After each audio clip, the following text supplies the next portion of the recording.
හයි කොහොමද ඉතින් ඔයාලා හැමෝටම ගොඩක් දවසකින් වීඩියෝ එකක් අරන් එන්න බැරි වුණා මේ ටිකේ නම් ටිකක් නෙමෙයි ගොඩක් බිසි.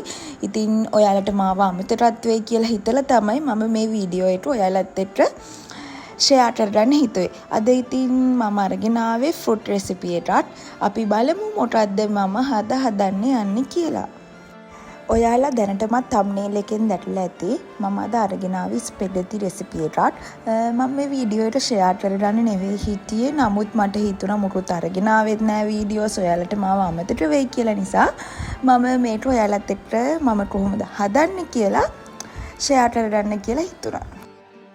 ඉතින් හැමෝම කරනවත් වගේම මුලින්ම ස්පැගටි එක අපි තම්බන්න ඕන නිසා මම උණු වතුරේටත් මේ වගේ රත් කරගන්නවා. ඒකට මම පොල් තෙල් පොඩ්ඩක් දාගන්නවා. මොකද අර එකිනෙකට ඇලෙන රතිය ඒතරට තැම්බෙද්දී නෑ ලස්සනට ඊට වෙන වෙනම මේ එන නිසා. මේ ස්පැගටි එක හදන්නේ මටයි අයියට. ඉතින් මේ පැකට් එක නම් අපි දෙන්නට වැඩි. ඒත් ඉතින් ඉතුරු කරලා අර ඒක සවුත් වෙනෝනේ ඇරලා තිබ්බම නිසා මම කරපු දේ ඒ ටික ඔක්කොම හැදුවා. හදලා උදේට හරි අපිට කන්න පුළුවන් නේ. ඉතින් මේ විදියට ඔක්කොම දාලා මේක හොඳට තැම්බෙන්න දෙන්න ඕනි. සාමාන්‍යයෙන් විනාඩි 20ක්වත් යනවා මේ ස්පැගටි ටික හොඳට තැම්බෙන්න. ඉතින් මේක මේ විදියට දිගයි ටිකක් අමාරුයි හැදිලාන්න. තැම්බිගෙන එද්දි මම මේකට ලුණු හැන්දරුත් එකතු කරනවා. එතකොට අපි හදද්දී ස්පැගටි වලටත් හොඳට ලුණු අල්ලලා තියෙන නිසා. ඉතින් මම ලෑස්ති කරගත්තා කැරට්, ලීඩ්ස්, ලොකු තක්කාලි ගෙඩියක්, ලුණු ගෙඩියක්, ඒ වගේම ගෙදරිතු වෙලා තිබ්බ බිත්තරයක්. ඉතින් ඒකත් ලෑස්ති කරගත්තා. ඊට පස්සේ සොසේජස් තියෙනවා, මෙතන මොසරෙලා චීස් තියෙනවා, ආයි සුදු ලුණු තියෙනවා. මේ තියෙන ඉතින් මම තම්බගත්ත ස්පැගටි ටික. අපි දැන් මේක හදාගන්න විදිය බලමු. ඉතින් ඔයාලා දන්නවා කොහොමද හදන්නේ කියලා. ඉතින් මේ මම හදන විදිය. සාමාන්‍යයෙන් ස්පැගටි හදද්දී අනිවාර්යෙන් චිකන් හරි මොනවා හරි මීට් වර්ගයක් තියෙන්න ඕනේ. එතකොට තමයි අපේ ස්පැගටියට රස එන්නේ. ඔයාලට ඉතින් කැමති නම් මීට් වර්ගයක් ඇඩ් කරන්න ඕනේ නැහැ. ඒක ඔප්ෂනල්. මම ඉතින් මේ වගේ පෑන් එකක් රත් වෙන්න තියලා ඒකට බටර් ටිකක් දාගන්නවා. බටර් නැත්නම් ඔයාලට ඔලිව් ඔයිලුත් දාගන්න පුළුවන්. ඊට පස්සේ බටර් ටික මේම රත් වෙගෙන ඉදි මම මේකට ඇඩ් කරගන්නවා සුදු ලුණු. සුදු ලුණු ඇඩ් කරාම අපේ ස්පැගටි එක ඇත්තටම රස වෙනවා. මම හරිම කැමතියි හැම කෑමීරටම සුදු ලුණු දාන්න. මොකද ඒකේ අමුතු ටේස්ට් එකක් තියෙනවා. ඉතින් මේ විදිහට මේට සුදු ලුණු දාලා මේක මේ පාට වෙනකන්, ඒ කියන්නේ ගෝල්ඩ් කලර් එක වෙනකන්, රන්වන් පැය වෙනකන් අපි මේක හොඳට බෙදන්න ඕනේ. දැන් නම් අපේ සුදු ලුණු ටික හොඳට අපිට ඕන කලරයට බැදිලා තියෙන්නේ. ඉතින් මම මේකට සොසේජස් ටිකක් එකතු කරගත්තා. මොකද ඒකත් ටිකක් ෆ්‍රයි වෙන්න ඕනේ. ඒතරට රසයි. මේ විදිහට මම කපාගත්ත සොසේජස් ටිකත් මේකට එකතු කරගත්තා. ඉතින් අපි හදන කෑමට ආසාවෙන් හැදුවොත් ඒක රසට වගේම ලස්සනට අපිට ඒක හදාගන්න පුළුවන්.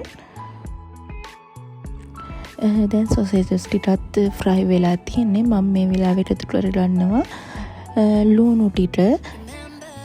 ලුණු නම් ගොඩක් දාන්න එපා. මොකද සාමාන්‍යයෙන් ලුණු රස තමයි ඊට පස්සේ ඉස්සරහා වෙන්නේ. පුළුවන් නම් සාමාන්‍යයෙන් ලොකු ගෙඩියක් වගේ දාලා හදාගන්න. එතකොට තවත් රසයි. ඊට පස්සේ මම පොඩියට කපාගත්ත කැරට් ටිකත් පොඩ්ඩක් එකතු කරනවා. මොකද එතකොට ඒකත් චුට්ටක් තැම්බෙන නිසා.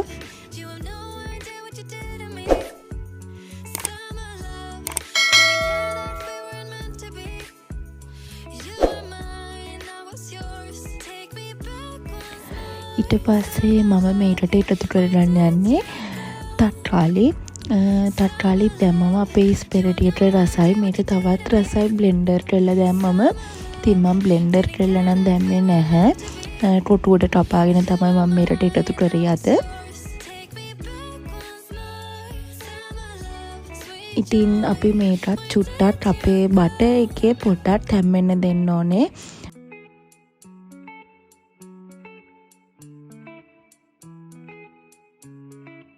ඉතින් ඔක්කොම ටික දාගත්තට පස්සේ අපි මේකට අපේ රසකාරක එකතු කරගන්න පුළුවන්. ඉතින් මම මෙතනදී ලුණු හැඳි දෙකක් එකතු කරගන්නවා. ඒ වගේම මම ඩ්‍රම්බෙරිස් ටිකක් සැරට කන්න කැමති නම් ඔයාලටත් පුළුවන් කෑලි මිරිස් එකතු කරගන්න. මම නම් අද කෑලි මිරිස් එකතු කරගන්නේ නැහැ. ඩම්බිරිස් කුඩු තමයි එකතු කරගන්නේ.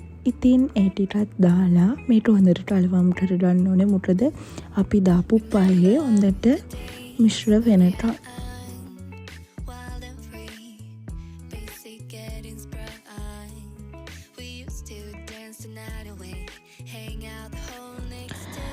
දැන් නම් ඉතින් අපේ පහේ ටික හොඳට මිශ්‍ර වෙලා තියෙන අපේ එළවලුවට ඉතින් අපි දැන් මේ වෙලාවේ බිත්තර එකතු කරගමු. ඔයාලට බිත්තර තියෙනවා නම් එකතු කරගන්න පුළුවන්.